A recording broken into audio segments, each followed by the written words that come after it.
Jackson trying to escape and run for it, and he's got it more. Lamar Jackson down the sideline. Will they give it to him? They will. Touchdown, Baltimore.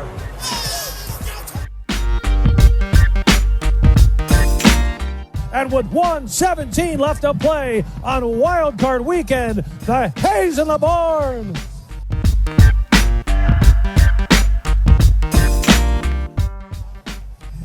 Oh my God! I wish you guys could. I wish we had a camera in here so you could see what we're doing. We're just a bunch of clowns in here. How much fun is that?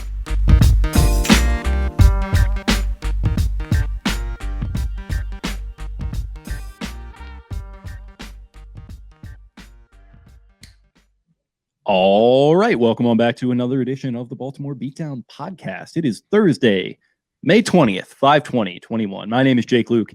I'm joined by Spencer Eng Schultz on screen, and we're just chilling here, watching the Orioles. Definitely, a little bit of a May episode here. We're doing, I believe, a one pod week episode here, or one pod week situation here for this week. We've, kind of been burning it at both ends, so we've got a little bit of a mega pod here for you today. How's it going, bud?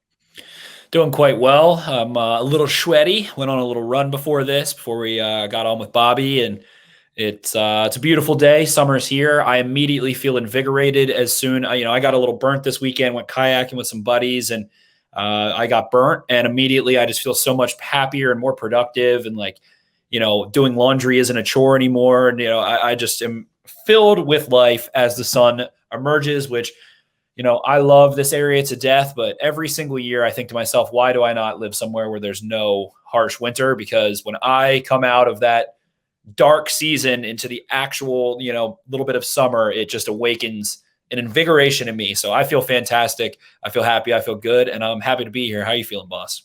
I'm good. Is May the Wednesday of the year? As far as lining up, after a long weekend, you get to Wednesday. That's kind of you're back to homeostasis. Is that what May is? Because I'm feeling the same way right now. I was going to disagree with you until you used the word homeostasis, but you said that exact word. And I fully agree. It's you feel your balance is there. You're primed. You're not exhausted. You feel good. Thursday's tomorrow, ready to get a little bit of work in. Summer's not quite here yet.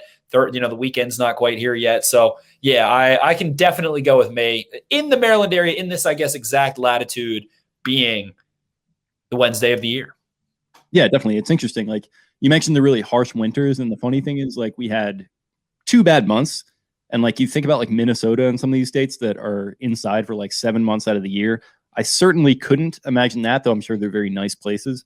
But yeah, it does. It feels nice. I've been getting out on the links a little bit and having myself a good old time. So I know there was definitely some sad boy season talk back in February or thereabouts, but we fully emerged from it. So I'm doing well myself. Love it. Love to hear it. Everybody get outdoors, go get some good sun.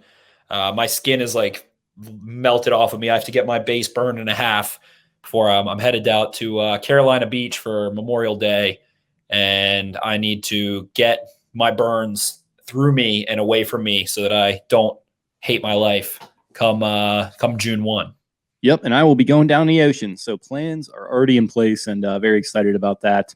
Got both shots in my arm, so it's hopefully getting back to normal here in some respects. But just everyone still remember to keep it safe, do what you got to do, but have yourself some fun. We've earned it. But yeah, like I mentioned, Megapod got an interview that's going to be tacked on at the end here with a guy who's been a friend of the show going back couple of weeks, couple months, maybe even, in Bobby Trosset of WBAL and 98 Rock. Bobby is the absolute man.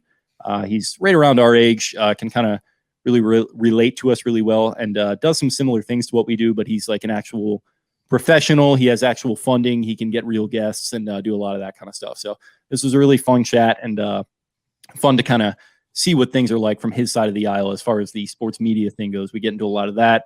A lot of Ravens talk, a lot of inside the locker room stories, a lot of stories with 98 Rock and WBAL, who we both love a ton. So that was a really fun chat. I think we take a lot of fellow media guests by surprise. I think that they expect us to bring them on mainly to talk about, the state of the Ravens today and the shit that we usually riff about, as we will in this episode ahead of the interview, but I think we take people by surprise and they're like expecting us to like start really digging into like how they feel about the Ravens right now. But we're always just so much more interested in their workings, their feelings, their experiences. And especially if it's someone who's a first-time guest like Bobby and someone that we probably, will likely have on again in the future. And it's, I think it always, it feels like he mentioned at one point, he said something, I guess we'll get into the whole jersey thing with Flacco later, but we weren't going to get into that because you and I are so interested, and it feels like our listeners kind of like that as well. Just figuring out the person and what's making them tick and how their job's going and where they're, I love that question you ask at the end, what are your aspirations for the year? And it's always good to get that side of it. So I think it always takes our media guests a little bit by surprise, which I do enjoy.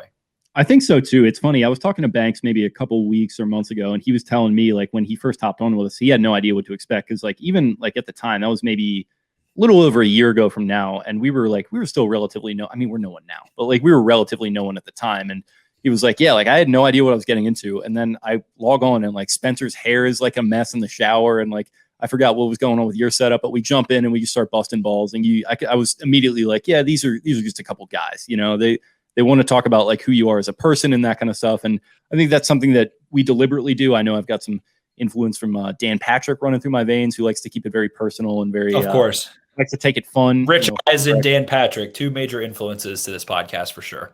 Yeah, definitely. So we like to dive into who the person is as a person. And we love our technical Ravens talk as well. But that's kind of maybe the way we approach it. And I think it comes through in this interview, which was one of the more fun ones we've done recently. Yeah, absolutely. He talks for a living. So anytime we're able to interview someone who talks, I feel like it always goes well and it's a good listen. Yeah, definitely. But before we hop into that, we do have a quick little segment that we're going to be jumping into. Actually, I'm not really sure how quick it's going to be if it's a deep dive, but doing a little deep dive on the Ravens draft. And we're starting on the offensive side of the ball. And I posited this to you to go back and do some watching. I've done a little bit myself, but I've had my hands kind of tied up in other areas. So it's been a little bit tough for me to check all these guys out. But I have done, actually did. It's funny because I did watch 3 of the 4, I believe, of the guys on the offensive side as guys that could potentially be picked. And thank you, EDC, for making that a reality, because I do have a little bit of a baseline with Rashad Bateman, Tylan Wallace, and Ben Cleveland. And obviously I know Ben Mason from all the PMT memes and all that stuff. So got a little bit of a baseline there as well. But yeah, just jumping into a little deep dive on them. And I'm just kind of curious, looking at these guys, and I believe it's only those 4, right? There's no one else on the offensive side. Let's take a look. No, yeah, you got it. It's Ben Mason, Tylan Wallace, Ben Cleveland, and Rashad Bateman. Right. So looking at these guys off the top of your head, how much production, I guess you could say percentage-wise, are you expecting from them in year 1? I'm expecting a moderate amount, not a ton, but definitely not a little. I think that this group, several of them were BPAs. Tylan Wallace is a real monkey wrench into this receiving situation. And I think monkey wrench isn't the right word. I think he is, I'm trying to figure out how to phrase it. The catalyst, he's an ace in the hole, kind of. Ace in the hole. But what I'm trying to say is that the Ravens receiving room, if they just drafted Rashad Bateman, is in a good place, but he is the monkey off the back player to me in this entire scenario, where the wide receiver room is not going to be an issue because they drafted Tylan Wallace. The competition is going to be outstanding. Whoever makes it onto that 53-man roster, one of those guys isn't going to be playing on Sundays until there's injuries anyway. One's going to be scratched. And I think it just ensures that all of this receiver hysteria that, we love, we get clicks. We're also a part of it. We felt the same way. We want Lamar to have weapons, all that good stuff. I feel like it ends it. And when you're going back and watching Tylan Wallace's game, I think this is a shitty thing that I want to do. But the first thing I want to say about each of these offensive players is what makes them, quote unquote, maybe bustable. I don't like to use that word. Guys excel in different situations. So, are you saying they're a little busty, maybe? They're boink. But yeah, what makes Tylan Wallace thick? What makes him busty? And I really can't. The only thing I can really think of is injuries. And we talked about him, and you were super, super, super high on him for a long, long, long, long time. Way before the college football season was over, it felt like you were intrigued by him. You liked to watch him. You wanted to watch him. The only thing the word that I use to describe him is professional and tough. And the only thing that I can think of that really makes him not a professional wide receiver that sticks around in the NFL, whether it's with the Ravens, whether it's after the Ravens, through free agency, whatever, is just injury. And, he had the ACL, whatever. His brother had some ACLs, whatever. But the way he's able to sink his hips, the way he's able to read off coverage versus press coverage, the way that he just kind of smoothly goes about his business, there's just not really a lot of weak points in his game. The contested catch stuff is nuance more than athleticism, which I think transfers a lot better. And the athletic freaks in those contested catch situations and stuff, in college, a lot of times they can get away with just bullying people and doing those kinds of things. But his is flashing hands late, hand placement, late tracking, adjustments to the ball, understanding timing and when to accelerate, when to decelerate to peak to the catch point. Sorry to cut you off. He's able go. He's able to like head fake in the middle of not only like air, but like in the middle of when, let's say the ball is coming in and, like in Madden, for example, it's going to like trigger an animation. I'm kind of thinking of like at that point when the animation's about to get triggered, but we're talking about real life, like he's able to like do things outside the animation. He's able to like head fake a guy. He's able to like put his arms and his hands in these weird different positions where he's tracking the ball. And this is a lofty comparison, and I'm only really making it in the tracking sense, but it reminds me a little bit of what I loved so much about Odell Beckham when he was younger. Like just that ability, that uncanny ability to get the ball in really kind of positions that should be uncomfortable for him. Just his arms, I don't even know how long his arms are. They don't look that long on tape, but they look they're like average, like not short, but yeah, he plays they're super long. Yeah, he plays like Jordan. Like he reaches his arms out there and makes a play with it. And very comfortable away from his frame. He's comfortable using the full length of his arm, which is why they look so long, because he is fully extending what he has, as opposed to not feeling confident to do so. I think that's a good call. I like the way you phrase that, being able to go outside of the animations. But overall, he checked so many boxes. Playing on the outside, check. He looked good in the slot at the Senior Bowl, check. The early, if you want to go down the fantasy routes, the early breakout age, check. The target share, check. All the production was there. The measurables weren't great. They weren't horrible. The interesting part that I mentioned before is Matt Waldman, friend of the pod, so confident that he's going to gain explosiveness back the further away he gets from that injury.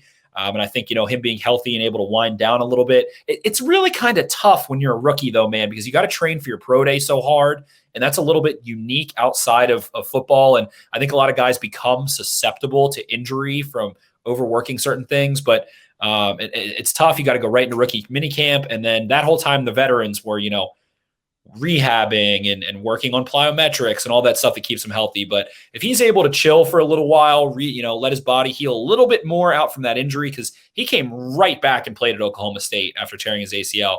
Yeah. I think if he regains a little bit more explosiveness, you go look at 2019 and what he was doing. And even before, he was just murking dudes left and right. So could one of the, it feels like him, Shaun Wade on the other side of the ball is not, as productive as him, but those are two guys, and Dalen Hayes as well, who Bobby got into. Those three guys were just such good value for where they ended up getting picked. So Tylan Wallace, to me, he's the reason that we don't have to worry about receivers in Baltimore anymore. That's where I love the fact that DaCosta seemed to stick to, and we've talked about this strategy going back 2 years, the double dip, where I think Voss was maybe a little concerned about the double dip because of the way that the 2020 draft shaked out, where he's not taking these primo positions, as our buddy likes to put it, and he was double dipping on a lot of them. But well, if you recall, when we did our mock draft, I was the double dip machine, baby. Okay, fair enough. I don't recall that, but I'll take me and Voss did the snake draft among just prospects. That's how I was doing it. I was knocking out positions that I wanted and needed. I actually did the same thing with my offensive line, I think. So right.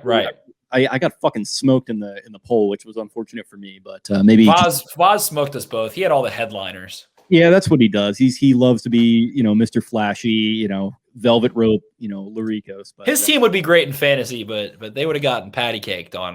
They would have gotten clapped on the real field, baby. That's true to form for him. But So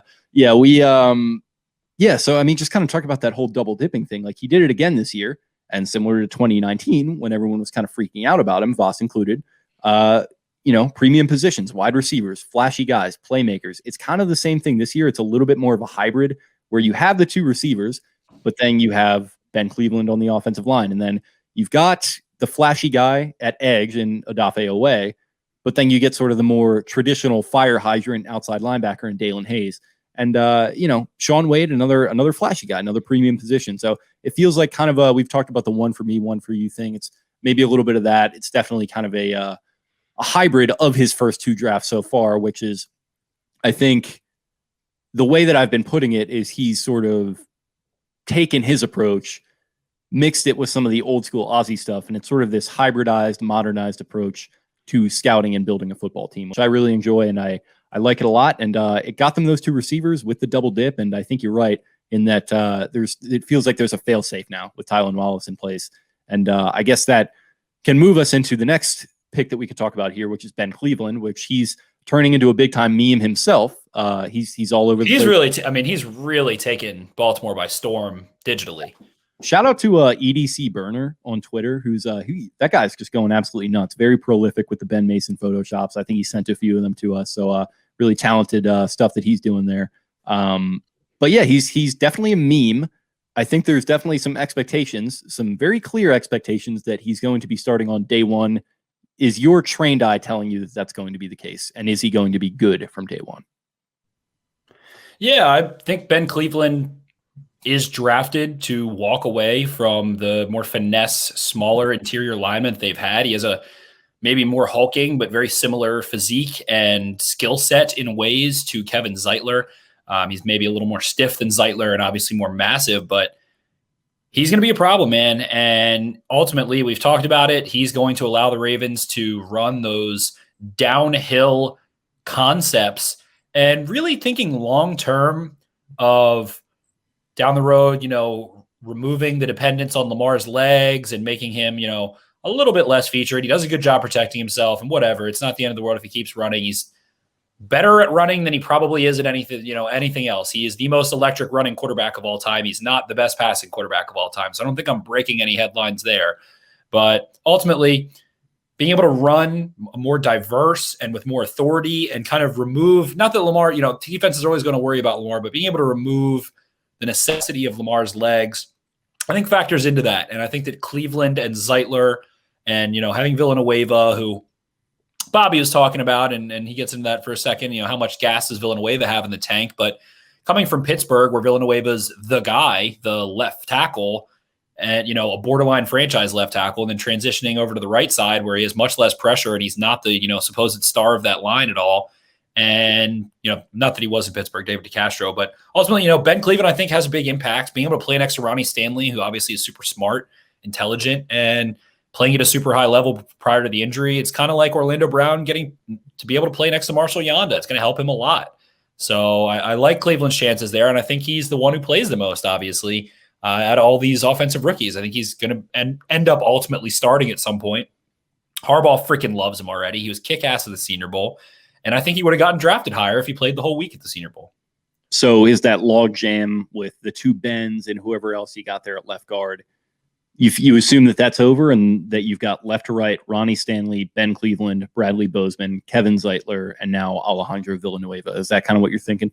Yeah, I think that's been the plan. And you have a ton of depth, which is fantastic. Those guys are probably not all going to play 16 games.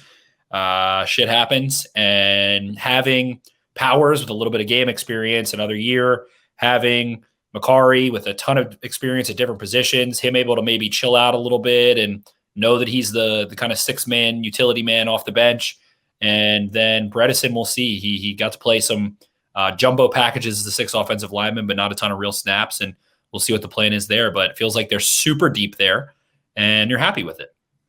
I hate streaming Orioles games while we do these because you're doing 3D video, whatever you want to call it, streaming on 2 different platforms. So one thing has to suffer. And the Orioles are suffering right now as Adam Plutko is fucking nibbling in a 6-6 game in the top of the 7. So hanging on the edge of my seat there. But I would ask you for sort of the last question to sort of round out our deep dive here. Why did the Ravens draft Ben Mason? They just couldn't keep their paws off him. They had to. And I mean, he's probably going to play a ton of special teams, be an absolute force on special teams. I'm sure he's a really hard worker. He's an athlete, whatever, fills that role very much so. He's going to be able to be, he's a pretty technically refined blocker and understands, how to seal blocks and how to maneuver in different ways. Michigan used him a little bit of a hybrid role. The Ravens will probably use him in an extremely hybrid role. But knowing where he is technically in terms of hand placement, in terms of angles, in terms of timing and feet as a blocker, he is only going to get better in Baltimore ultimately. When you can take an unmolded piece of clay that is Patrick Ricard, not that they're, similar athletes very much, but someone who is not technically refined as a blocker and have them be as successful as Pat Ricard is, you're talking about starting way ahead of that. And now you have Ben Mason, who's a little bit more typically sized for a fullback type, but move tight end, big fella, and you feel like you have more of a security blanket with, Nick Boyle is way larger of a human than Ben Mason is, but Ben Mason can probably do some pretty similar things, and it gives you a little bit more of a security blanket there, and he's going to make that 53-man roster. So for all intents and purposes, he is tight end 3, it feels like, and Oliver, Ravens are probably going to get that pick back, I would assume, unless Oliver just fucking crushes it. I would think that puts them in a weird spot because they're not going to cut Ben Mason. They haven't cut a draft pick since what was his name? Who? That Robert Myers, I think. Snacks, the guard. Oh, I thought it was like a DB. His last name's Anthony. I want to say Mark Anthony, but that wasn't his name, was it? I think you're thinking of Mark Anthony, who I think was a 6th-round pick in 2013, maybe. And I think they cut him the same year. But I remember Robert Myers in 2015. I think he was maybe it was him guard. He was called Quadzilla. His quads were just fucking. This guy was cake. Yeah, we'll say that about his quads. And I remember because he got cut and he went to the Broncos, and Ozzie was like openly talking about whether he was still going to be on the Broncos or not, and whether he'd come back to Baltimore. And I'd never really heard him talk about it like that. So I remember Robert Myers very specifically. I don't know why my brain is weird like that. I think of these things sometimes, but he's the most recent one I can think of. There you go. So him and then Mark Anthony are the only 2 ones we can think of. So, I mean, Ben Mason was a 5th-round pick, and he's going to make the fucking team. And yeah, so he'll probably be kick-ass in year 3 and year 4, I'm sure. And he'll be, a fan favorite. He's got a mohawk, and he's the baddest guy on the field. Whatever. He's already milking this whole like PMT football guy thing with like I worked so hard that like the skin on my feet fell off like that. It's disrespectful to Pat Ricard. All of it is disrespectful to Pat Ricard, and funny, I don't like it. Which is funny because in Pat Ricard's, I don't know if it was his rookie season, but it was 2018 when he had his toes stripped of the skin, and then they tweeted that photo out, and everyone thought it was Hayden Hurst, but it was actually Pat Ricard. And then that made the rounds again recently because of Ben Mason. I thought that was kind of Pat Ricard tweeted it himself and was I can relate, because he was like, listen, buddy, you're not going to come up in here ripping your skin off your feet like it's never been done before. I am a goddamn fullback. Yeah, but I I'll probably love him. He'll probably be a technically refined blocker. He's decently athletic as a receiver, in the flats and whatever. But people are like, I just don't see, unless Pat Ricard is asking for Juszczyk money, which maybe he does, but Juszczyk feels like more of a ball kick, a guy that ends up with the ball in his hands. Yeah, he's flashier. Like he was always going to make more money on the open market. They already paid Ricard a good bit, and I think he likes it here, and they like what they have in Ricard, and he himself is a special teams badass and can wear many hats and was fucking pivotal in the playoffs last year. And so, I would be truly, I love Matt Judon. Obviously, I was sad to see him go. I was fine with that. CJ Mosley, whatever, too much money. I like CJ Mosley a lot. If Pat Ricard walks and signs with another team, I'll be fucking devastated. So for that reason, I have a bias. I think Ben Mason is a technically sound blocker and whatever. I think he's a little bit of a fake headhunter where I've seen him get lit up a few times, and I don't, whatever. But we'll see. I'm sure he'll end up playing. I'm sure he'll end up playing special teams and being somewhat of a little factor, and the Ravens will mold him into a very refined fullback H move, tight end, inline blocking guy. And I'm sure I'll have some sick fucking hurdles and do whatever the Ravens. If you're going to do what they do and pick A, flashy players, and B, name brand players, flashy players, a la Rashad Bateman, a la Tylan Wallace, name brand players, a la Ben Cleveland, Sean Wade, Dalen Hayes, you get to the 5th round, why not just take a fucking meme? That's the way I look at it. Like this is just fun. It's fun to take Ben Mason, I think. I don't like meme college guys though. I want guys who become a meme in the NFL. Like there's got to be some kind of a precedent for that. Maybe I'm misremembering. But I want him, sure. Talk your talk, Ben Mason, but let's see how shit plays out, because I guarantee that Pat Queen is not going to be talking about Ben Mason the same way he talks about Pat Ricard. Okay. And I remember Patrick Queen went on, I think it was either the Pat McAfee show maybe 2 months ago. And he was like, what was your welcome to the NFL moment? And Pat Queen said that there was basically a 94 lead play or something. And he saw Pat Ricard emerge. And he said, he was in camp and he said, my body just froze. He was like, I saw death, and Ricard he was like, it wasn't actually Ricard's assignment to get me. So I, kind of sidestepped him and was able to get around it. But he was like, that moment, I thought, it was over. I didn't see it coming. And I look up and I see him emerging, and I was just like, oh, Lord. Okay. Well, listen, again, 5th round pick. They had a strong draft. Why not just take the low man trophy winner? He's gonna be a factor on this team. If there's a team that drafts a fullback and makes him fucking everyone random fans of the Seahawks and the Texans and the fucking Bears will know his name come year 4 of him being a Raven. Which is sick. He's, wheel routes here and there. He's going to be doing some, certain little packages. I'm sure they're going to draw up for him, which maybe they'll be, productive. Maybe they won't. We're going to see what happens with Ben Mason. But I'm cautiously laughing. I think they don't take him in the 5th round unless they're like, this is going to be fun. We're going to enjoy this, and this is going to be a good move. And maybe I'm misremembering, but like seeing the video of them drafting him, like all the high fives and the clap on the back, like situation in the draft room, like I think that was more so than I saw when they picked like fucking Rashad Bateman, which is exactly. We can calm down with this whole fullback thing. But into Greg Roman's laboratory, and he's going to come out doing some wacky shit. So it'll be fun, whatever. I just don't like anyone impeding upon the territory that which one Patrick Ricard stands ground. Look, that's our guy, and we're loyal to him 100%. But there's nothing wrong with bringing along the little. Maybe maybe it has the fullback Aaron Rodgers, Jordan Love effect. Maybe Pat Ricard has the pancakiest. Maybe he has the fucking IHOP, the International House of Pancakes this year, to show everyone in the world who the Ravens fullback is. That's my hot take for this Ravens season. There you have it. He's calling DeCostick Jerry Krause and like requesting a trade because they got rid of Justice Hill, i.e. Jake Kumaro. So yeah, that's interesting. But I guess final word on the offensive side of the ball in the 2021 draft class, as far as our deep dive goes. It's just I'm just looking where these guys, like I said, might be thick, might be busty. And to me, it's that maybe Rashad Bateman can't go dust elite corners.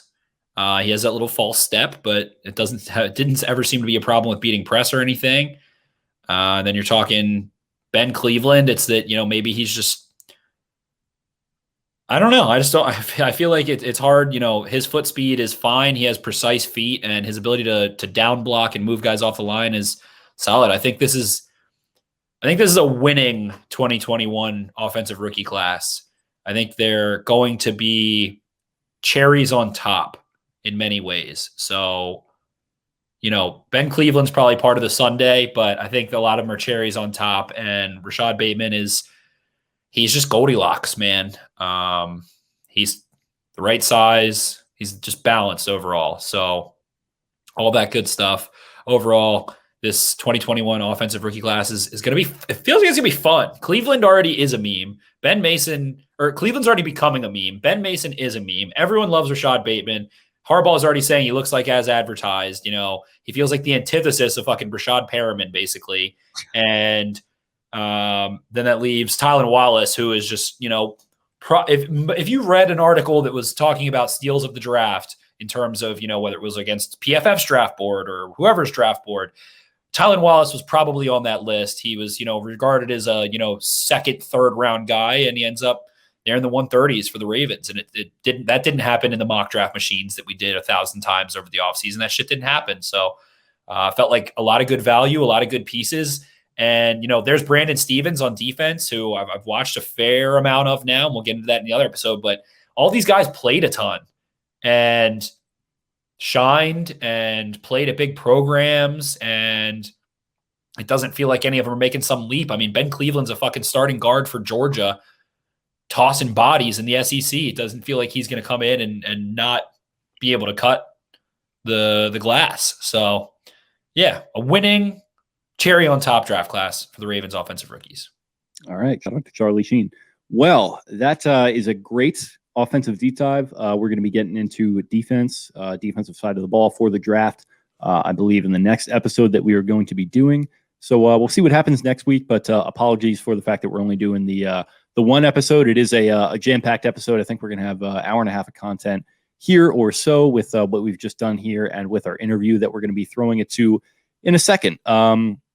Before we do so, if you liked what you heard, please subscribe to the show. If you have not already, leave us that 5-star review. If you are on Apple, go ahead and follow us on the social medias. You can follow the show at Podcast Beatdown on Twitter, at Baltimore_Beatdown on Instagram for the page. And we put a lot of our podcast stuff on there as well.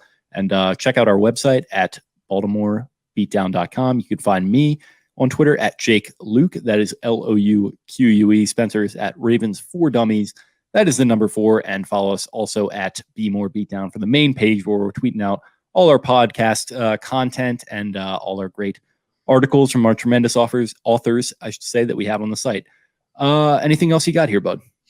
Summer, go outside, do something, get that sun on you. It feels good after this long COVID winter and actual winter where, people are vaccinated and shit's starting to open back up. So go get some fresh air, breathe in that good stuff. Hopefully you don't have allergies like me. Those have been absolutely destroying my life on a morning basis, but I'm putting my big boy pants on and I'm going to get over it. So appreciate you guys. Thank you for listening. Give us those 5 stars. We need those 5 stars. We just hit 200. Keep them coming. You listeners, we see how many of you there are, and there's at least more than 200. I know that. And go give us those 5 stars. Even if you don't use Apple, just do it. Just sneak in there. Help us out. Appreciate you guys. Love you guys. Yeah, I've been making a point to read some of them. So we got one from, it's pretty indecipherable, but it's like HHHFDD something. And it says the title is The Boys, and it's 5 stars. And then the description is Are Killing It. Thank you. Ravens Girl says best Ravens podcast out there. I love these guys. Jake and Spencer nail it every time. Great knowledge and fun to listen to. High energy podcast with great background info. Tebow45 says best Ravens podcast out there. Can't get enough of these guys. 10 out of 10. Don Shen's best insight you can get. These guys really know their stuff. The definition of experts. And KC272774 rounds out the more recent notable 5 stars with Goats, one of the best out there for Ravens. Spencer and Jake give the best insights. Jake's impressions are top notch. Yes, they are.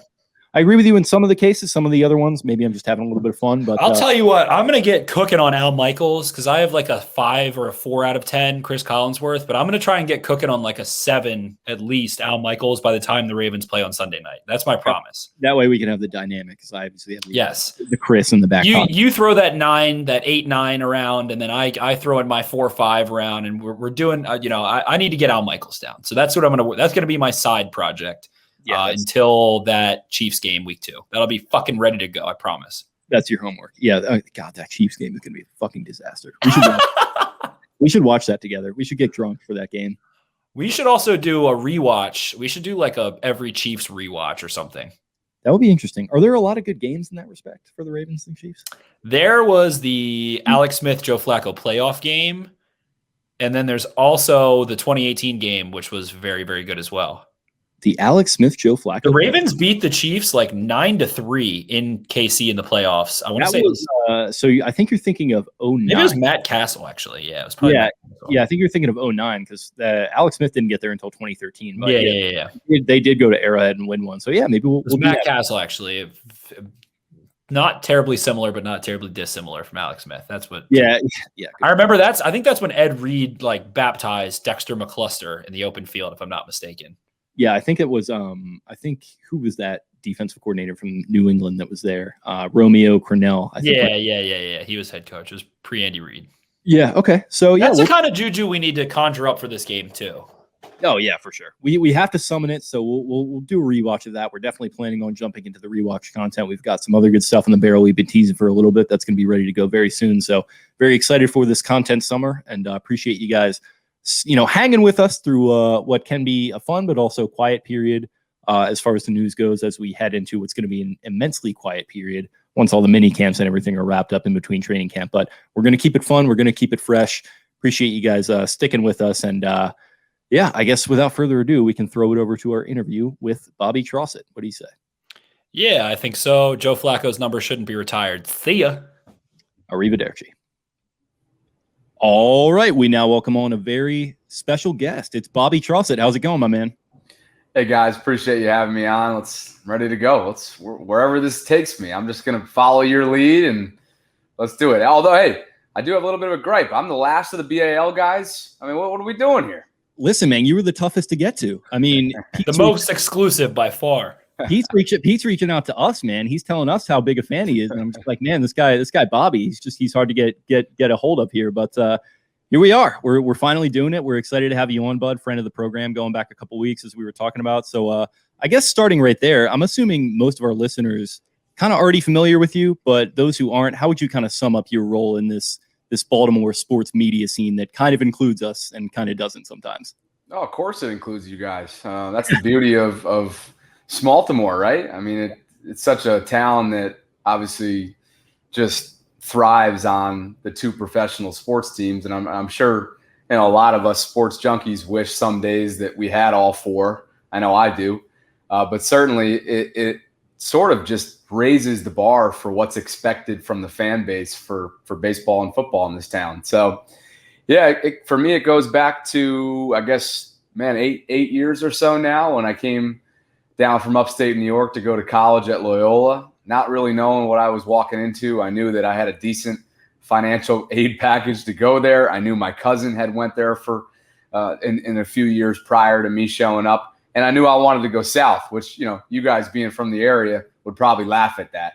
But hey, this is south of the Mason-Dixon line, boys. So as far as I'm concerned, this is south, especially when you grew up close to Canada like I did. So, it's been an interesting ride. Loyola was good to me. I went down and did a brief stint in D.C. with NBC Sports Washington for not even 2 years after graduating. And then when Keith was ready to hang it up, which I'm sure he's told you about, he's still very much involved in what we do for the team. His position came open, and it was something that I obviously wanted to jump at. I was ready for that next step. The writing was on the wall for me in D.C., and I just felt like, hey, I know the market. I know the two teams. I know a little bit about the high school and college scene. So let's give this a shot. And I was lucky enough to be offered the gig. And here we are coming up on 2 years later. And this will be my third season anchoring the Ravens pre-half and post-game shows for WBAL and 98 Rock.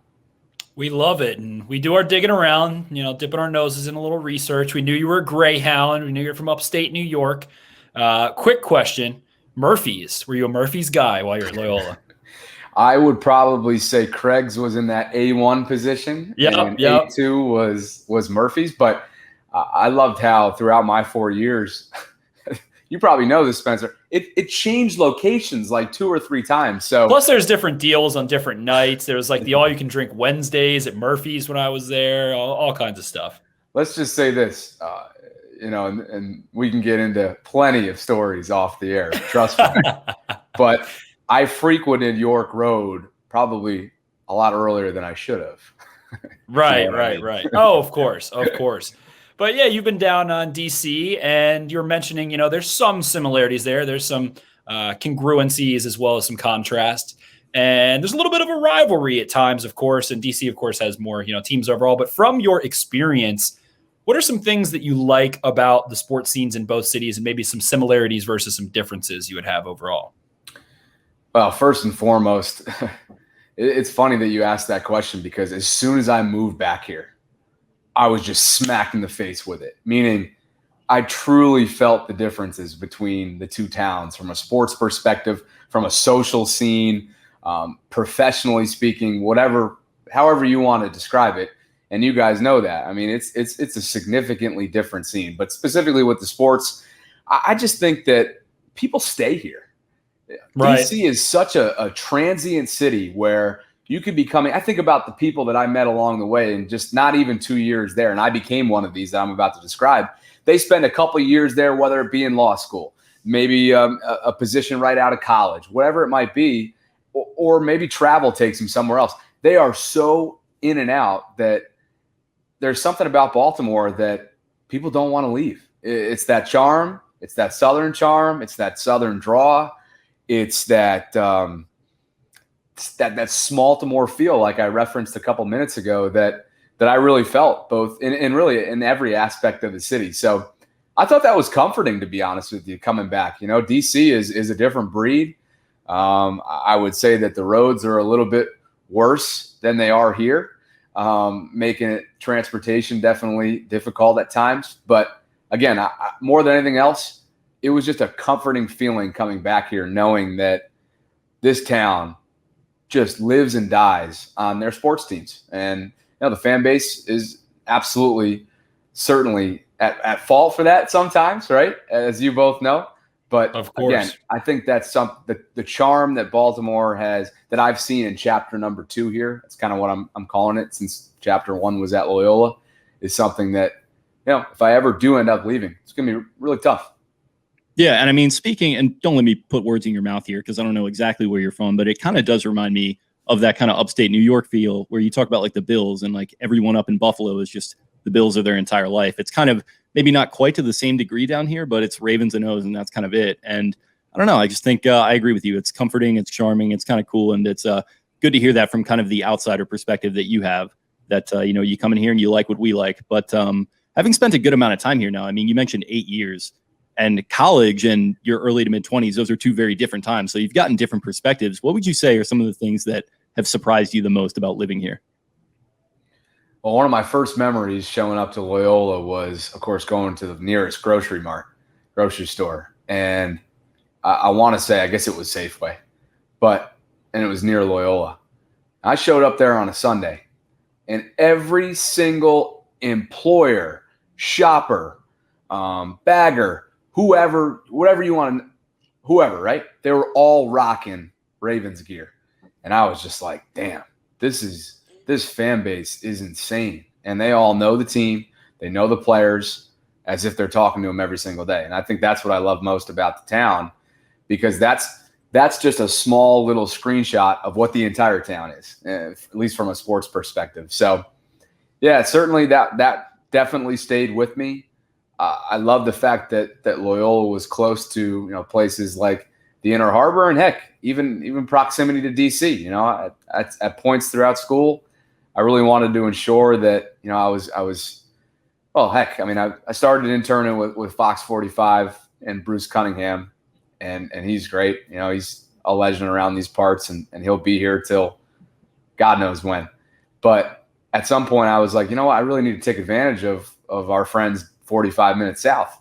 So I started working with Monumental Sports and the Wizards and the Caps, and that's kind of how I was able to build it into that gig with NBC right out of school. So anyway, I love the proximity. I love the people. And again, that Southern vibe, dude, I'm telling you, living and growing up in upstate New York, there is a significant difference. There's a reason why 8 years later, I still wake up, and when I check the weather app, the two favorites right there, Baltimore and Albany, just to see what I'm not missing. Just to put a smile on your face. Yeah. A little bit of a non sequitur. You mentioned everyone wearing the jerseys and everything. When's the first time you saw the pair of the purple camo pants? And what was your thought? Man, was that Ravens Walk, or was that actually in the grocery store? Right. I don't even know. I mean, it was definitely. My dad has a pair, and he's one of those guys. So I'm just asking for that reason. Maybe it was him. Oh, who knows? I mean, hey, again, this how many times in one episode can you say? I have an honest question. More? Where does one acquire them? I've never seen them for sale in my life, but I've seen at least 2,000 pairs of them before. You gotta like be part of this clandestine like secret society, and like they only pass them out at meetings there. I think you're from Baltimore County, your hair is a certain length, you know, your MAIA, all that good stuff. Yeah. But yeah, at this point, Bobby, you know, it's led you all those roads we talked about traveled have led you to WBAL and 98 Rock, of course. And to set the stage on that a little bit more, how would you sum up what the workday is looking like for you in your current role, you know, start to finish? How's your, so to speak, 9 to 5? Obviously not quite that way, but how's that looking these days? Yeah, well, we're taping on on a May day, right? So this is in the heart of off season, I guess, aside from mini camps and schedule releases and bizarre number changes, but nonetheless, we'll get into that later, I'm sure. This is obviously significantly different right now than it is in a few months from now in September and even training camp in August. So take it for what it's worth. But right now, day starts around 4 a.m. We're on the air by 5. And from 5 to 9, twice to 3 times an hour, I can appear on, or you can find me, you can listen to me 3 times an hour on one of the 2 stations. So, the big ones are, and probably the ones that gain the most traction and traffic and interest is the 98 Rock sports segments, even though you just never know where they might take you. Who knows? We may not be talking about sports any given day, but it's the sports segment, and that's at 6:35, 7:35, and 8:35 Monday through Friday. So, again, once the season starts, though, everything kind of shifts. And whenever game day is, obviously you're all in. So let's call it Sunday. Let's call it a 1 o'clock start, which there isn't a ton coming up next year. So I'm not gonna be sleeping very much because primetime games, it's a quick turnaround. Yeah, neither are we. Yeah, you guys get it. I mean, hey, you'll sleep when you're dead, as they say. Right. But once the season starts, all day long, pregame show will start at 10 a.m. for a 1 o'clock game. During the game, we're doing the same things that you guys are doing, handling social media, taking notes, getting ready for our post-game shows. I host the halftime when it hits. And then post-game for a 1 o'clock will start around 4:15, 4:30 or so. And we go up until 8 o'clock. And once 8 o'clock comes, and again, this is just on game days during the year. Once 8 o'clock comes, I start prepping for the morning, putting all my thoughts together for the morning shows, maybe updating social media, whatever that might be. So, yeah, it's definitely a grind because then the next morning, again, you're doing the same thing that I just outlined at the start of the question. So, hey, you know what?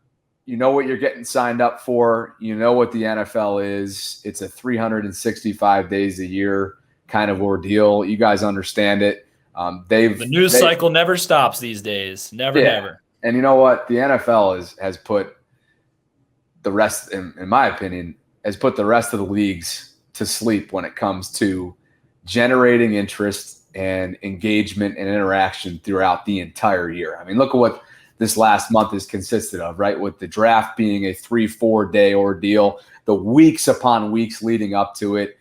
Guys like Mel Kiper and Todd McShay, in Kiper's case, Baltimore's own, Calvert Hall's own, those types of guys have made it their baby and have put it on a completely different level. Then you put what they do around the schedule release. It's such a big night. And now here we are in the middle of mini camps, and training camp's going to be right around the corner. So, and then guess what? The NFL 100 will come out, and then all that good stuff. It Got to break all that down, yeah. Yeah. So anyway, you get the point.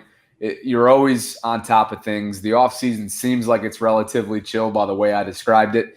But, hey, there's really not. Free agency, we haven't even talked about that. That's multiple weeks. Maybe even over. I mean, in some cases, the Ravens still might find, another key piece to their defense in the next coming weeks. So you could really argue that free agency is a months upon months long process that leads right into training camp. So again, you know what you're signing up for, and you got to have some thick skin and some flexibility. I think that can best be distilled down by the fact that I don't know how deep you're getting on Ravens Twitter day to day, but like Ravens Twitter for the past couple hours has been arguing about like a jersey number. So like it gets that deep sometimes. And it's just kind of like, it's funny how that works. But, you mentioned both outlets that you work for there. And I think you kind of alluded to some of the stuff with 98 Rock, and we love both outlets. I mentioned that we have friends at BAL, and I grew up listening to 98 Rock, and it's interesting because you're talking about 2 very different tones in pretty much everything, and also in the way they cover sports. So how would you sum up that dynamic of working for a more traditional outlet, doing your stuff with BAL versus a spot like 98 Rock, where it's a little more new school, like no context Keith Mills type thing?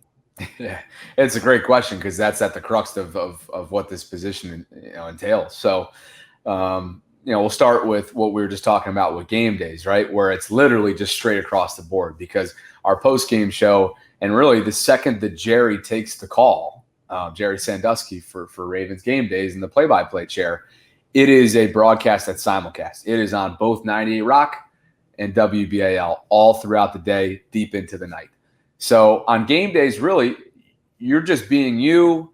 You're just doing the same exact approach to the broadcast all day long. Monday through Friday is a little bit of a different beast because, like I said, I have reports and updates to do for WBAL radio, and I have those 635, 735, and 835 for 98 Rock. And the two different stations, as you guys know, they just have different agendas. WBAL has a political news talk feel to it. So for sports, it's as simple as, okay, tomorrow, for example, I was just putting together my scripts in the last couple minutes here. Obviously, we'll lead in with what the Capitals do tonight, and we'll see what happens in Game 3 when this episode's dropped. I'm sure the Caps will who knows where they're going to be, but nonetheless, that'll be the lead. The Orioles Rays will be right in there. The Ravens' new deal with BetMGM, which is their first effective gambling partnership, which is a big deal. I'm sure you guys know and have seen what that industry is doing right now. It's sports. It's unbelievable. There's going to be a ton of new jobs, I think, opening up in the next couple of years. Right. So yeah, it's really just a feel type of thing. WBAL is, of course, both are stories that are related to Baltimoreans, right? That's going to pique their interest. So the only difference is with 98 Rock, I could be on there for 5, 10, 15, 20 minutes, and who knows where the conversation is going to go. Sometimes it's picking on me. Like I said, you got to have thick skin. Sometimes it's talking about my love life. The lady's not too pleased about that, but we move forward. Sometimes it's talking about my digestive issues. That's a whole nother conversation. Sometimes it's talking about, you get the point. It's a open can of worms, and that's what makes it fun. I'm looking at the run sheet here, and we don't actually, unfortunately, have any of that, but I'll try to work some in before we get to the end. Yeah, there you go. Yeah, we both listened to 98 Rock over the years growing up, especially, and those guys always have a ton of fun. That's what everybody loves about them, and it's always just a great time. Any stories you got? I mean, off the top of the dome, any memorable moments you can think of to share with our listeners, off the cuff, off the dome, whatever you want to call it, that come to mind when I just say, best times for Bobby Trosset at 98 Rock over the past few years? Well, Justin Scott and Spiegel is who you're alluding to. And, of course, they are the number one morning rated show in the market, and for good reason. They've had that slot for many years. Their banter is unmatched. Their shtick, to me, is as unique as it gets. And they're three characters in their own ways. And so, I think the story that I'll probably tell guys is that just the transition for me, it was difficult. And it smacked me in the face, to be honest with you. And if you were listening, you probably understood that I didn't come in, and maybe this was me and the lack of homework that I did, admittedly, but I came in thinking that I was going to be their sports guy. I was going to be that ESPN-y feel kind of guy. And that's just not what they were looking for. No. And I've had to adapt. You know what? You have to adapt every single day with them. And it's changed the way that I think. Truly. It's changed the way that I think. It's changed the way that I gather material. It's changed the way that I produce and put forth content with them. And I'm telling you, until I got comfortable with that, or until I realized that, and there were growing pains, don't get me wrong, both on and off the air, they let me know about it.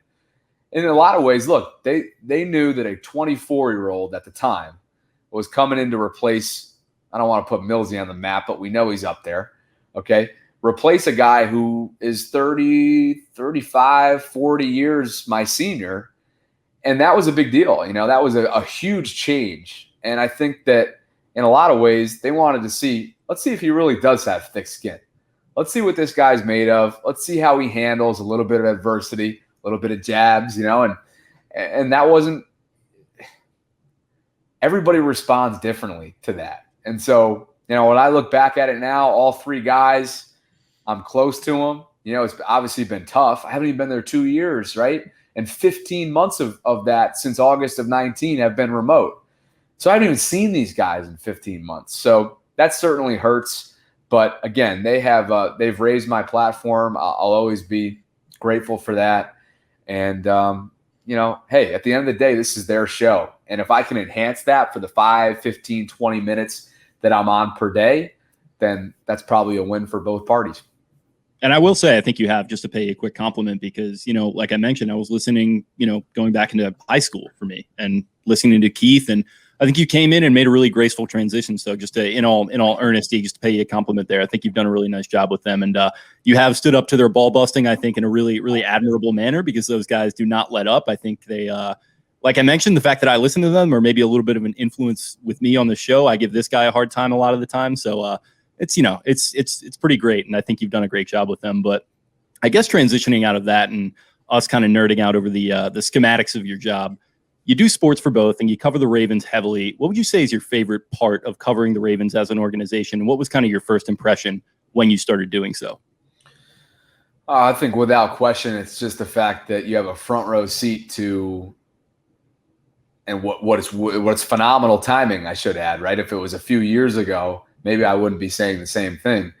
But I look at the timing of having a front row seat to, a consistently top 5 team in the NFL, at least over the last couple of years since I've been there, that has one of the most electric, if not the most electric player in the entire league, is competing every single year, is getting the maximum amount of primetime games, which at the end of the day, selfishly, right? I mean, this is the truth, right? I mean, me being transparent. Selfishly, the more primetime games that the team gets only raises my profile. So obviously, as a broadcaster, that's a huge check off the box. But, look, I just think that not all organizations are run the way they are from a longevity, consistency, respect, class, and just really overall dignity standpoint. And we see that across all professional sports. What's coming to my mind right now is how short of a leash these days head coaches have, and how the media or whoever is involved in making these essentially these rumors come to light in a lot of cases is just, to me, it's shameful, because all of that should happen internally. I get it. Fan bases run leagues in a lot of ways. Without leagues, without fan bases, these leagues really aren't a thing in a lot of ways, or it just wouldn't be the same. So, I just look at the way that they run their shop, the way that they've welcomed me in as, again, a 20-something who has a lot to learn. Heck, I needed to learn. Luckily, I'm essentially as old as the organization itself. So I kind of needed to go back to my early days before starting the job to really familiarize myself with, okay, how legendary was Ozzy's first class, and hey, what was that transition like from the Colts to the Ravens, and just how much animosity is there? Really diving into the history. Who are the big characters? Who's on the Mount Everest, right? The Mount Rushmore. And that took a lot of legwork. I still feel like every single day I'm learning more and more about the team. But certainly those qualities and those characteristics, probably what I appreciate most. Right. And I mean, you've been in the locker room getting to know these guys over the past couple of years. And who have been some of those guys that are standing out right now for those elements of class, as well as their sort of handling the media and maintaining that Ravens kind of face value? Yeah. I think starting at the top with a guy who's entering year number 10, the very clear best in the game right now, Justin Tucker. I mean, that guy is just exactly how he comes across in his media interviews, exactly how he comes across in commercials. He can throw a few zingers around there with the best of them, don't get me wrong.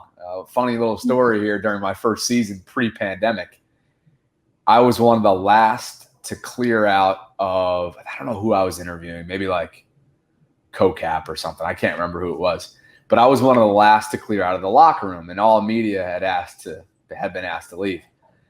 And I was just finishing up with a question. I was literally about to press stop and run out of there, And JT saw that I was hanging around, and he just took this massive blowhorn, and I didn't even see him behind me, and he just blew that thing at the top of his lungs. And I swear to God, I thought, like, the building was collapsing or something. It was so close to my ear. So he could throw some zingers. He's got that dry humor. He's great, though, and I really enjoy him.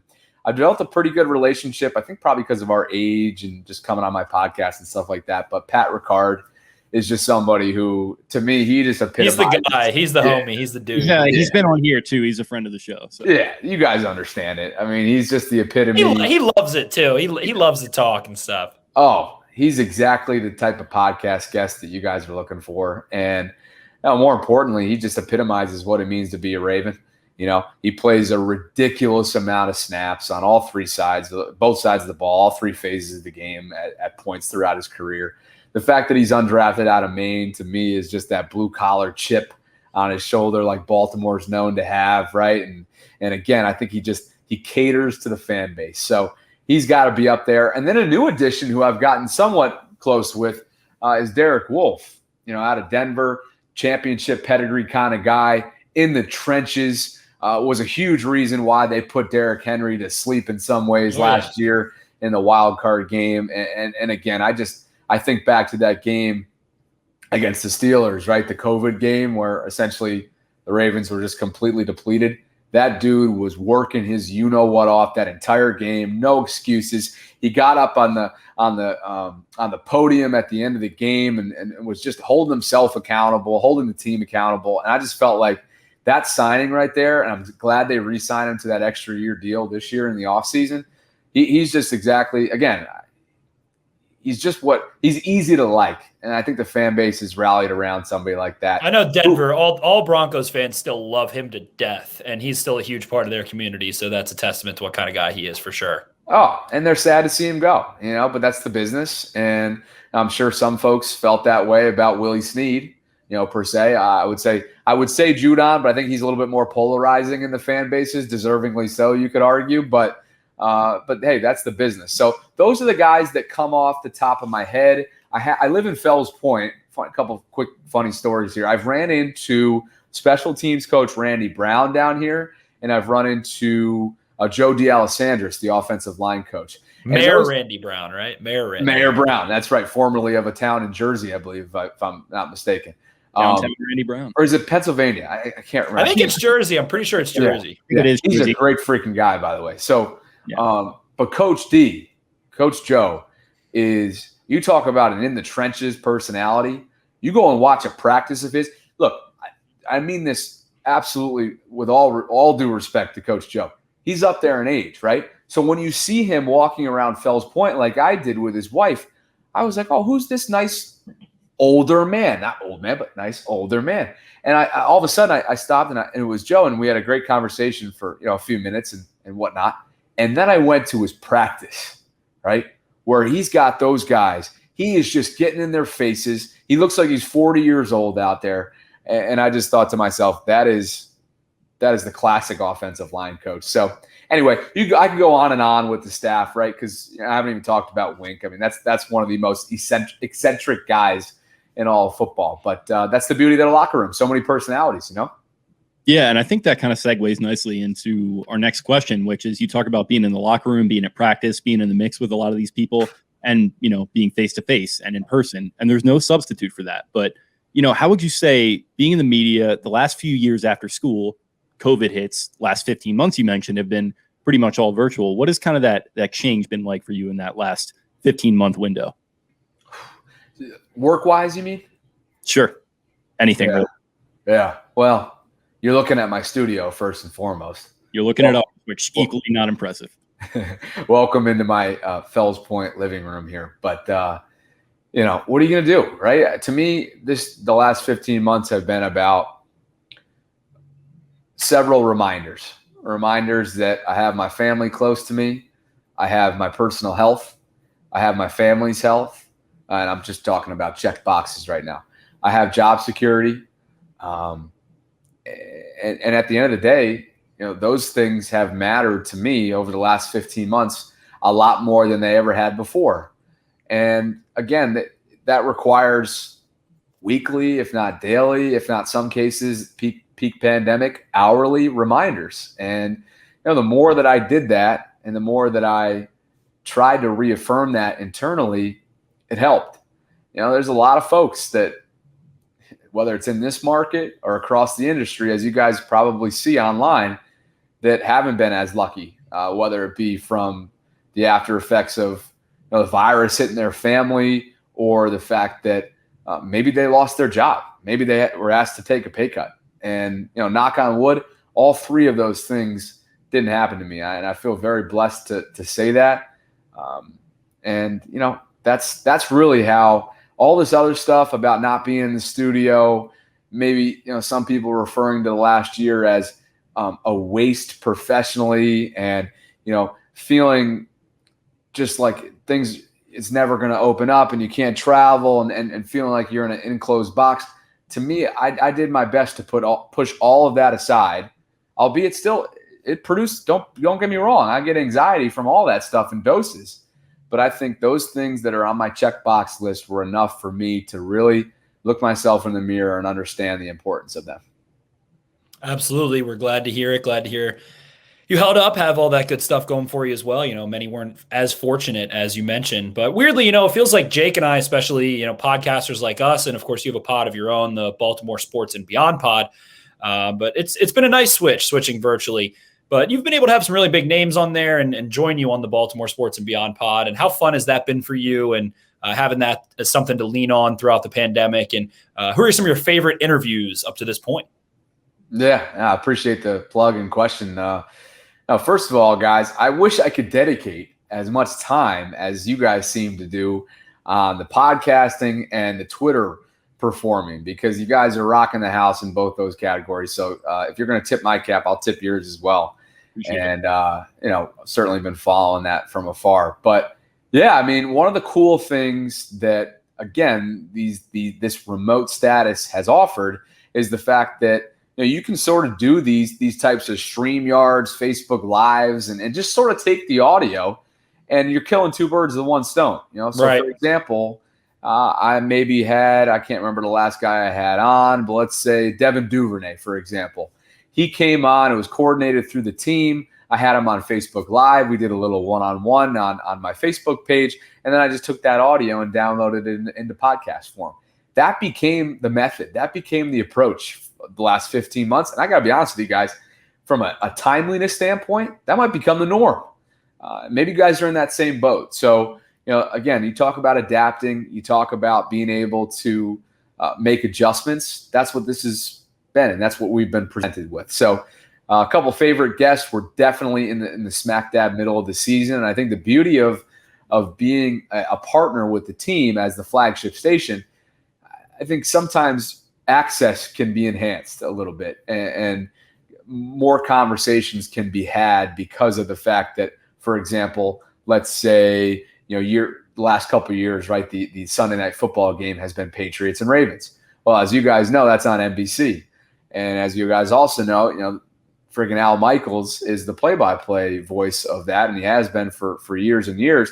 And so because of the partnership and because of the promotional tools there behind the scenes, from a PR perspective, I was able to, the last two seasons, I was able to get one-on-one interviews with Al. And look,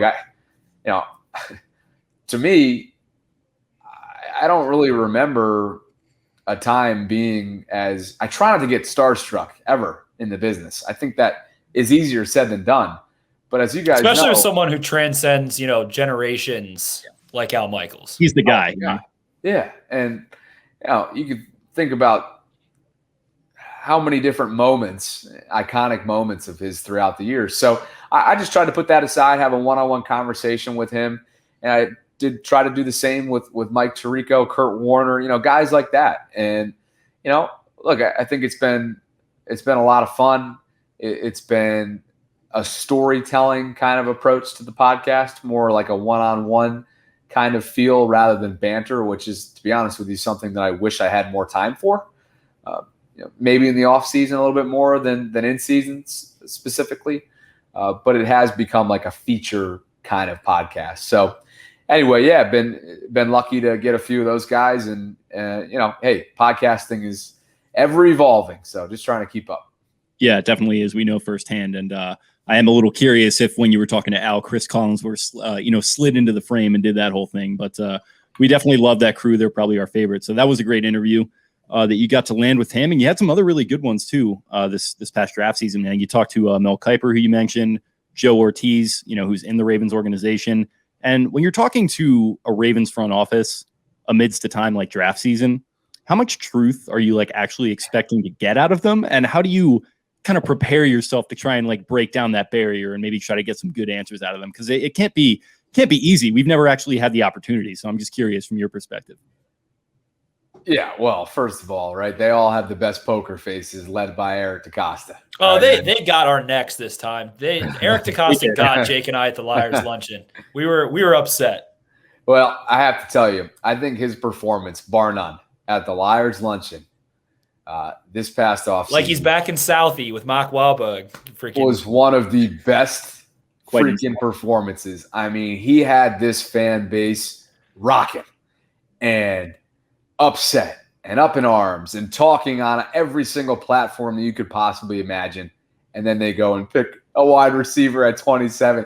And I just thought it was the funniest, like, tip your cap moment to the general manager, because you've not only mastered what it takes to be a GM behind the scenes, but you know how to deal with the media, and you know how to have a little bit of fun, right? What I really like about Eric is that he has, and not every general manager his age or just a general manager alone across professional sports has welcomed the idea of what it means to be digital minded, digitally savvy.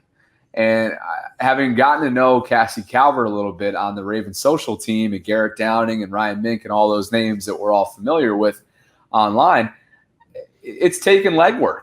And I just think they should be commended for that, because we all know what they're doing on social media is, to me, it might be a top professional sports. It's definitely in the top 3 of the NFL, top 5 in the NFL. The speed that they're able to, on a daily basis, churn out high quality and length of video and everything on the digital side is truly amazing. Yeah, they churn out content. It's consistent. It's fun. It's unique. Look what they did with Cameo for all the new rookies. I just think that they are transcending social media in the NFL, and the annual rankings prove that. They back that up. But again, I think they have a really fine-tuned machine going on, getting to know them a little bit behind the scenes, that they deserve to be commended on. So anyway, I don't even know where I was going with that. Can somebody remind me? I think we were kind of talking about like getting good answers out of some of these executives and like guys that you're talking to, whether it's press conferences, we heard you in the Liars luncheon, or when you're talking to Ortiz and some of these guys. What is kind of your approach to asking draft questions? Yeah, I just try to be fair. Really, I just try to be fair. I'm not going out there trying to produce, like, speaking of their social media department, right? It's always nice when like they throw up your question or the answer to your question, but I wouldn't say like that's my goal every time I'm joining one of those press conferences. I just try to be fair. I just try to be insightful and enlightening, and hopefully I can then use that the next morning, right? My goal is, let me produce something. Let me try to produce something that I can use the next morning on the shows, so that not only I take ownership of it, but that I can make it into a segment. So yeah, and in terms of like trying to crack the code, I don't know. I don't think I've been around long enough to do that, honestly. I mean, I can try, but I'm more so just trying to get up there and show what I can do. To me, press conferences, as much as they're about the subjects, the interview subjects, to me, like as a young 20-something, I also want to showcase who I am as an interviewer. Absolutely. And well, I think like, not sorry to cut you off, but I think like, I don't know if I'd say it's your naivete, but maybe like kind of that lack of experience maybe works for you a little bit. Whereas like you've got some of these guys like Jeff and Jameson who've been around forever and they're great at their jobs and they know how to craft a question and stuff, but maybe they've got whatever X amount of history built up where they're trying to craft a question, with context against what they have already experienced. I think with you, maybe it's a little bit different because you've only been here for a couple of years and you don't have as much bias. Right. Yeah. And it's something that, I totally understand that, and I understand that. I go back to that phrase, right? Ever evolving. That's something that I'm just chipping away at. And what I really don't want to do is step outside my comfort zone, I guess is the right thing to say. So, but hey, at the same time, this gig over the last almost 2 years now has placed me outside my comfort zone. So I can do that. I pick and choose my spots. Absolutely. Pivoting into where the Ravens are sitting now, we're freshly out of the draft, and I've been able to decompress on that a little bit. And I'm not sure if you've had a chance to really get to know the rookies at all or anything of the sort, but who are you most excited to feel their presence in the locker room and get to know a little bit, and who are you expecting to, make a splash?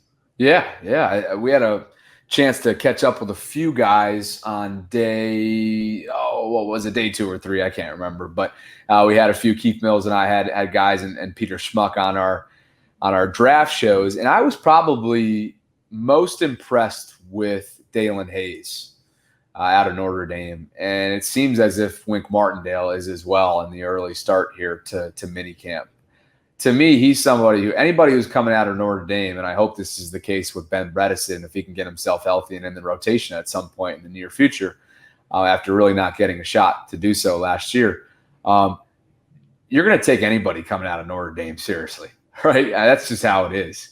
So to me, I really think that not only is Dalen showcasing in the early going just the good head on his shoulders, but the ability to. And we all know on this right now that his position is something that's going to be talked about and speculated and dissected all season long, whether he likes it or not.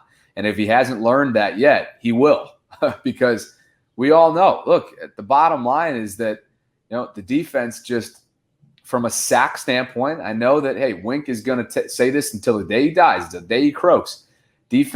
A defensive player, specifically edge rushers, are more than their sack numbers. Well, at the end of the day, sack numbers change a lot of different things for the opposing offense and puts opposing quarterbacks in really tough positions and puts them in a tough decision-making standpoint. So to me, I'm most excited about him. I think this Adafe Owe kid is, you speak of a chip on your shoulder. I mean, this dude, he reminds me of T Sizzle, dare I say, just the attitude a little bit. But I would say Dalen Hayes in terms of upside and just overall first impressions. Yeah, and I mean, outside of the draft, I guess we've hit on that plenty. What have you made of the Ravens just offseason in general? It was maybe a little bit frustrating on a fan perspective at first with the lack of signings and like missing out on signings and things like that. And I think it's certainly come full circle, but kind of looking back on it, how would you look at their offseason from a macro perspective now, and how do you like their chances heading into 2021? I thought it was savvy overall, and I thought it was economical. Picking up Kevin Zeitler to essentially fill the void in what was a disaster last year at right guard, a revolving door, to me was just smart, because it just seems as if a few people passed on him, and he was under the radar. He's one of the best right guards or just flat out guards available. And they picked him up early. So I thought getting that out of the way, shored up that void at right guard. And I'm excited to see what he brings to the table. Aside from that, obviously, most recently, the Alejandro Villanueva signing, I know obviously is within the fan base was back and forth. Everybody seems to like the guy and respect the guy. But the big question is, well, how much does this guy have left in the tank? And I think that's a fair question. But who knows? You put him in a different scheme, a different environment, right? Look, Pittsburgh, we all know, plummeted last year. I think they started 11-0 and finished 12-4. And protecting the quarterback wasn't exactly one of their strengths last year. So I just think that you got to give I would defer to the scouting department in a lot of these situations. So especially with the Villanueva signing, more so than anything else. But they're going to know him better than anyone who's not Pittsburgh. Yeah, exactly. So, and then obviously we got to get to the wide receiver position, right? Because you talk about a hot button item topic, as you guys both know. I mean, that's just what it is. All of a sudden we're looking at a crowded wide receiver room, guys. And I'm telling you, somebody that was on last year's roster isn't going to be on this 53. I mean, we could be talking about James Prochet. We could be talking about Miles Boykin. I'd like to think Devin Duvernay, just because of his kind of multi-role facet, right? He can do some returning and stuff like that. That I'd like to think he's probably a lock. But, man, just from the lack of production from a couple of those guys, I do wonder if they're going to be able to make the 53. So, the locks are what? You got Hollywood, you got Watkins, you got, you got to obviously put Rashad in there. That's 3. Or you putting Tylan Wallace in there. That's 4. Who else am I missing? Boykin would be 5. Duvernay would be 6. I mean, it's a packed room. So, and then Crochet, yep. Yeah. So all in all, I think that they certainly filled the void and the needs, and you know what? They stuck true to their. And Jake, I think you hit me up about this question that I asked for Eric, and that was, drafting for need versus best available. We kind of saw that in free agency as well. They're going to go best available rather than need in a lot of different cases. And we saw that a little bit play out in the draft as well. Absolutely. And at this point, Ravens are looking deep, looking like they've got some good chances this year as usual. As you mentioned earlier, they're consistently performing well, but we've still got COVID in the picture a little bit. And hopefully everyone's going to be able to get back to games. And that's the sound of it right now. But do you have any ideas for what your coverage is going to look like for this upcoming season? Whew. Man, I wish I had that answer, Spencer. Definitely, again, along those same lines of wait and see, and I'm hoping that, if President Cass says that he's optimistic about full stadiums and the Washington Nationals are opening up, I just saw it today at full capacity, June 10th.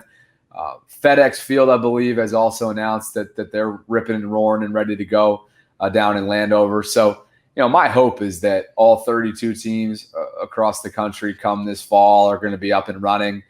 I just don't know what that means for us because, as we've chatted about, our shows and a lot of what we do on game days kind of are involved with direct access with the team.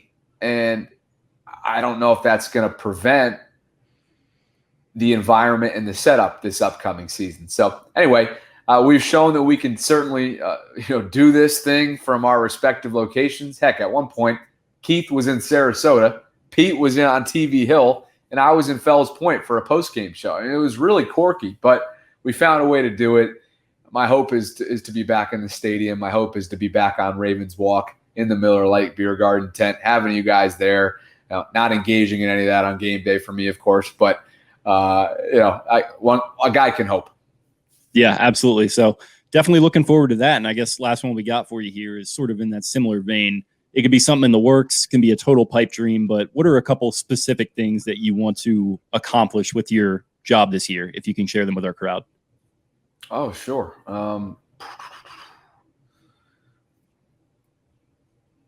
Yeah, I mean, I first think about just digitally, right? We all know that's whether it be streaming or just social media in general. That's the future of where this business is seemingly going. So I want to continue to build my digital brand. I think right now, if I can get Twitter and Instagram to be what Facebook has become specifically for me, then I'd be pleased.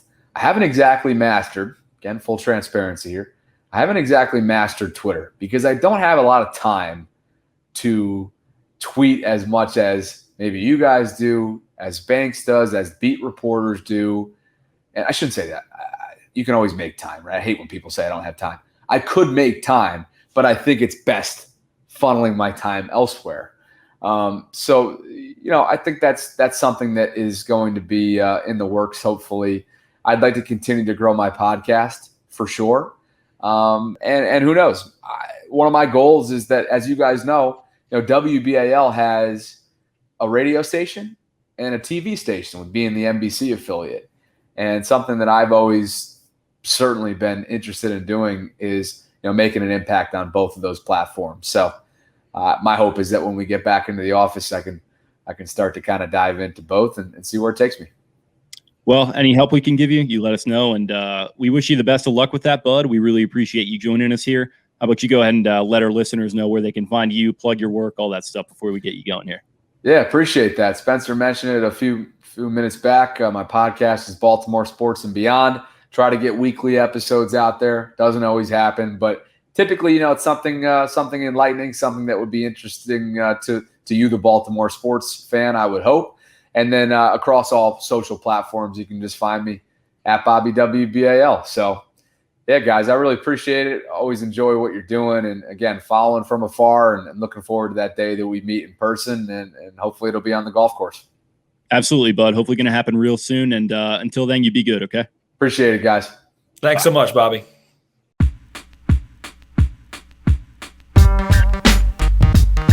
Gorlami. Gorlami. Arrivederci. Arrivederci. Arrivederci. Arrivederci.